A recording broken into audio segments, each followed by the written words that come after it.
O tratamento do câncer de ovário é um tratamento bastante complicado e obrigatoriamente multidisciplinar. O que quer dizer isso?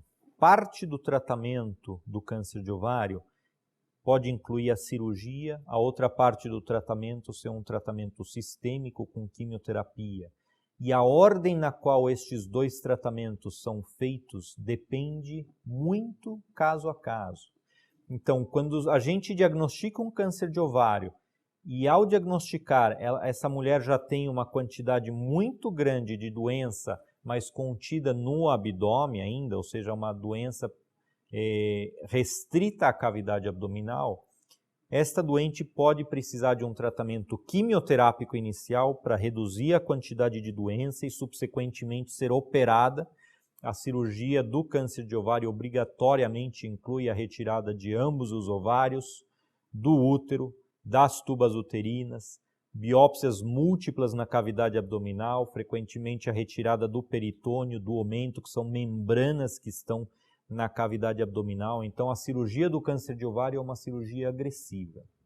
Em outras situações, quando a doença é limitada, é pouca quantidade de doença, o tratamento começa com o procedimento cirúrgico, que geralmente é seguido de um tratamento quimioterápico adjuvante ou pós-operatório, né? E essa dicotomia, vamos dizer assim, essa necessidade obrigatória da participação de dois profissionais, o oncologista clínico e o cirurgião, no tratamento deste câncer, faz com que o ideal seja que toda mulher com diagnóstico de câncer de ovário passe numa consulta conjunta entre estes dois profissionais, ou no mínimo numa consulta sequencial entre estes dois profissionais, que deverão sim conversar entre si para chegar a um consenso de qual é a melhor estratégia de tratamento e qual é a melhor sequência de tratamento para esta mulher individual em se tratando de um câncer de ovário. Uma modalidade que existe também para complementar o tratamento cirúrgico do câncer de ovário é a utilização de quimioterapia intraperitoneal. Então, como o câncer de ovário é um câncer que tem uma tendência a disseminar na cavidade peritoneal e às vezes não existe nenhuma outra evidência de doença fora da cavidade abdominal, é possível fazer o que a gente chama de quimioterapia intraperitoneal, onde, após o procedimento cirúrgico, se injeta quimioterápicos dentro da barriga, isso fica lá por 1 hora aproximadamente, às vezes com temperatura mais elevada do que a temperatura corporal, e depois isso é drenado do corpo, então é feita uma lavagem da cavidade peritoneal com quimioterapia. Essa quimioterapia tem por função esterilizar a cavidade abdominal dessas células malignas que porventura estejam lá. Isso é um tratamento extraordinariamente sofisticado que somente pode ser feito